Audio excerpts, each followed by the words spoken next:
Hello बच्चों, let's read the question. कह रहा which has maximum freezing point. ये तीन सॉल्यूशन आपको दे रखे हैं, बताना है इनमें से मैक्सिमम फ्रीजिंग पॉइंट किसका होगा या सभी का फ्रीजिंग पॉइंट इक्वल होगा। फ्रीजिंग पॉइंट क्या होता है बच्चों? ये वो टेम्परेचर होता है जिसपे आपका जो लिक्विड है वो सॉलिड में कन्वर्ट होना स्टार्ट होता है बच्चों।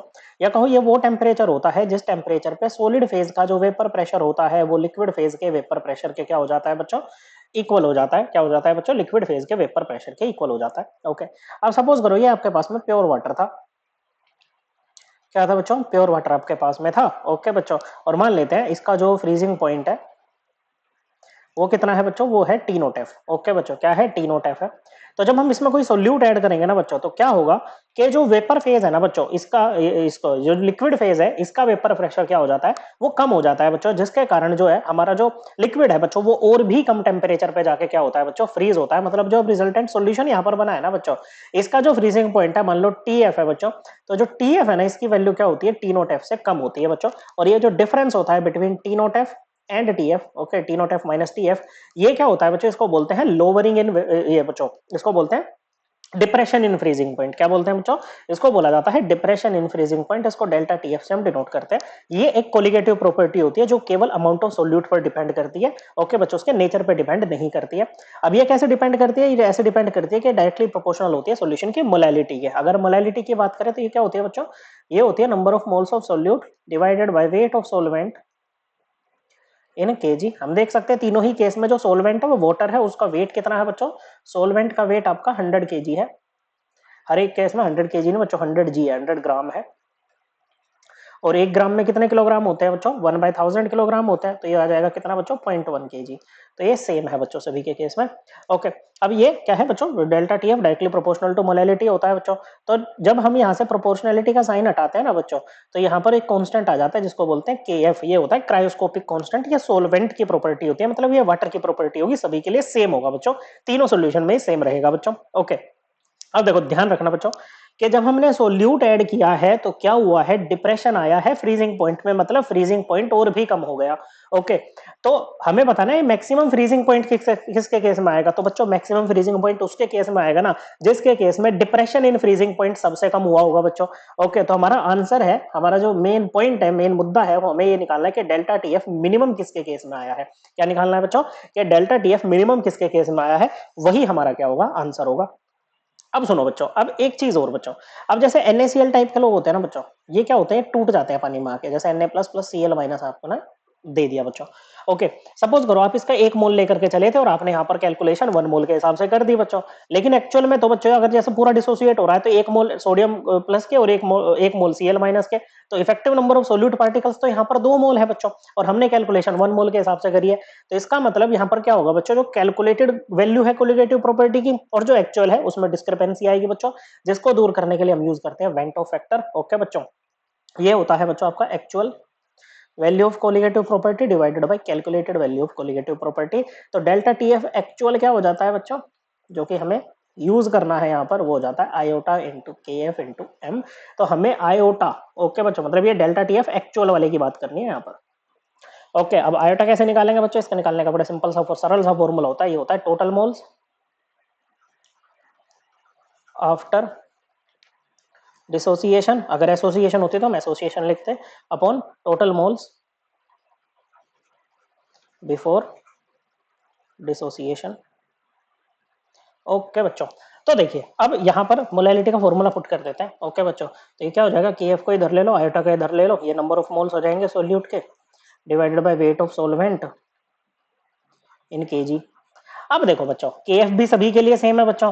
ओके, और weight of solvent in KG सभी के लिए सेम है। तो कुल मिला के हम क्या निकाल लेते हैं? सभी के लिए iota multiplied by number of moles of solute की वैल्यू निकाल लेते हैं तीनों के लिए बच्चों, जिसके केस में ये मिनिमम आएगी बच्चों। ओके, मतलब डेल्टा टीएफ भी आपका मिनिमम हो और उसका फ्रीजिंग पॉइंट क्या होगा बच्चों? सबसे ज्यादा रहेगा बच्चों। क्या रहेगा? फ्रीजिंग पॉइंट ऐसे में सबसे ज्यादा रहेगा बच्चों सोल्यूशन का। तो सबसे पहले है हमारे पास में 6 ग्राम यूरिया। ओके बच्चों, क्या है बच्चों? 6 gram urea. Okay, number of moles निकालेंगे। नंबर ऑफ मोल्स कैसे निकालते हैं बच्चों? ये होता है given weight upon molar mass. तो यूरिया क्या होता है? यूरिया होता है आपका NH2CO NH2। मोलर मास क्या आएगा बच्चों इसका? देखो, 2 नाइट्रोजन है, नाइट्रोजन का होता है 14 ग्राम पर मोल। ओके बच्चों, 4 हाइड्रोजन, हाइड्रोजन का 1 ग्राम पर मोल, कार्बन का 12 ग्राम पर मोल और ऑक्सीजन का 16 ग्राम पर मोल। तो ये आ जाएगा 60 ग्राम पर मोल। तो यहाँ से इसके नंबर ऑफ मोल्स कितने आ जाएंगे बच्चों, इसके नंबर ऑफ मोल्स आ जाएंगे, ये हम यूरिया के निकाल रहे हैं, तो यूरिया का गिवन वेट कितना है 6 ग्राम है, मोलर मास कितना है 60 ग्राम पर मोल, तो ये कितना आ जाएगा बच्चों, ये 1 पे जाएगा, ये आपका 10 पे गया, तो 1/10 मतलब 0.1 मोल आ गया। ओके, कितना आ गया बच्चों 0.1 मोल आ गया। तो iota urea multiplied by number of moles of urea, ये वैल्यू कितनी आ जाएगी 0.1 मोल आ जाएगी, क्योंकि यूरिया के लिए आयोटा की वैल्यू 1 होगी, क्योंकि एक नॉन इलेक्ट्रोलाइट सोल्यूट है, ये जाकर के ना तो डिसोसिएट होगा पानी में ना एसोसिएट होगा, तो टोटल मोल्स जितने पहले होंगे उतने ही बाद में होंगे बच्चों, 1 ही 1। ओके बच्चों, पहले भी 1 अब बाद में भी 1, अगर आप 1 लेके चलो या कहो 0.1 लेके भी चलो तो आयोटा की वैल्यू 1 ही आएगी। तो एक तो ये आ गई बच्चों। बाकी आगे बढ़ते हैं, एसिटिक एसिड की बात करते हैं, पहले सोडियम क्लोराइड की बात कर लेते हैं, पहले सी पार्ट की बात कर रहे हैं। ओके, 6 ग्राम NaCl है। ओके, अब देखो NaCl तो टूटता है, अभी हमने देखा बच्चों Na plus plus Cl minus की फॉर्म में। ओके, तो अब अगर हम बात करें, सपोज करो हम शुरू में इसके A मोल लेकर के चले, तो इसके कुछ नहीं होंगे, कुछ नहीं, जब ये पूरा डिसोसिएट हो जाएगा तो इसके A मोल हो जाएंगे और इसके भी A मोल हो जाएंगे बच्चों। तो आयोटा क्या आएगा बच्चों NaCl का, ये आ जाएगा बच्चों आपके आफ्टर डिसोसिएशन कितने हैं बच्चों, A प्लस A मोल है टोटल मोल्स, और बिफोर डिसोसिएशन केवल A मोल थे बच्चों। ओके, तो ये आ जाएगा 2A upon A equal to कितना 2 आ गया बच्चों। तो NaCl के लिए वेंटो फैक्टर की वैल्यू क्या आ गई 2 आ गई बच्चों। मोलर मास निकाल लो NaCl का। ओके बच्चों, मोलर मास क्या आ जाएगा बच्चों, सोडियम का 23 ग्राम पर मोल होता है, क्लोरीन का 35.5 ग्राम पर मोल, तो ये कितना आ जाएगा बच्चों, ये आ जाएगा आपके पास में 58.5 ग्राम पर मोल। अब इसके नंबर ऑफ मोल्स निकाल लो, ये हो जाएगा 6 ग्राम अपॉन 58.5 ग्राम पर मोल, तो ग्राम से ग्राम गया बच्चों, इसको कैलकुलेट करेंगे तो ये आ जाएगा 0.102 मोल। ओके बच्चों, तो iota NaCl into number of moles of NaCl, इसकी वैल्यू कितनी हो जाएगी 2 इंटू 0.102, कितना आ जाएगा बच्चों। ओके, आयोटा तो डायमेंशनलेस होता है, ये तो मोल में आएगा बच्चों आपका, ये आ जाएगा आपका 0.204 मोल।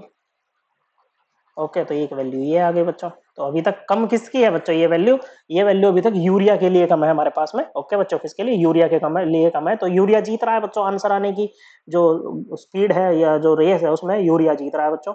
अब बी वाले पे आते हैं बच्चों, एसिटिक एसिड। देखो एसिटिक एसिड के बारे में ना हम जानते हैं कि भाई वीक इलेक्ट्रोलाइट होता है, लेकिन यहाँ पर ना इसकी डिग्री ऑफ डिसोसिएशन नहीं दे रखी है, तो हम इसको एक बार स्ट्रॉन्ग इलेक्ट्रोलाइट मान के इसको कर लेते हैं बच्चों।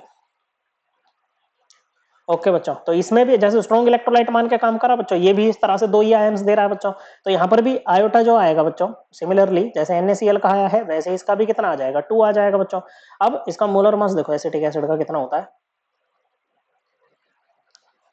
2 कार्बन है, एक कार्बन का 12 ग्राम पर मोल, 4 हाइड्रोजन है, एक हाइड्रोजन का 1 ग्राम पर मोल। ओके बच्चों, और 2 ऑक्सीजन है, एक ऑक्सीजन का 16 ग्राम पर मोल, तो ये भी आ जाएगा आपका कितना 24, हाँ 60 आएगा ना बच्चों, 28 और हाँ जी 60 ग्राम पर मोल ये आ जाएगा बच्चों। तो नंबर ऑफ मोल्स कितने आएंगे एसिटिक एसिड के, ये आ जाएंगे बच्चों आपके 6 ग्राम है बच्चों एसिटिक एसिड में,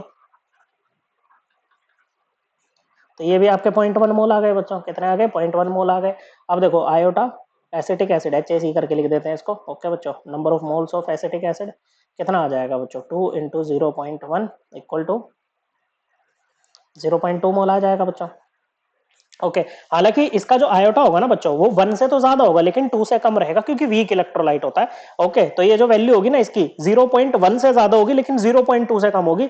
बात का सार ये है बच्चों कि ये जो डेल्टा TF की वैल्यू जो मिनिमम आएगी ना वो किसके लिए आएगी बच्चों, वो आपके यूरिया वाले सॉल्यूशन के लिए आएगी, इसीलिए फ्रीजिंग पॉइंट सबसे ज्यादा उसी का होगा बच्चों। So correct answer is option A. I hope आपको एकदम क्लियर हो गया होगा। थैंक यू बच्चों।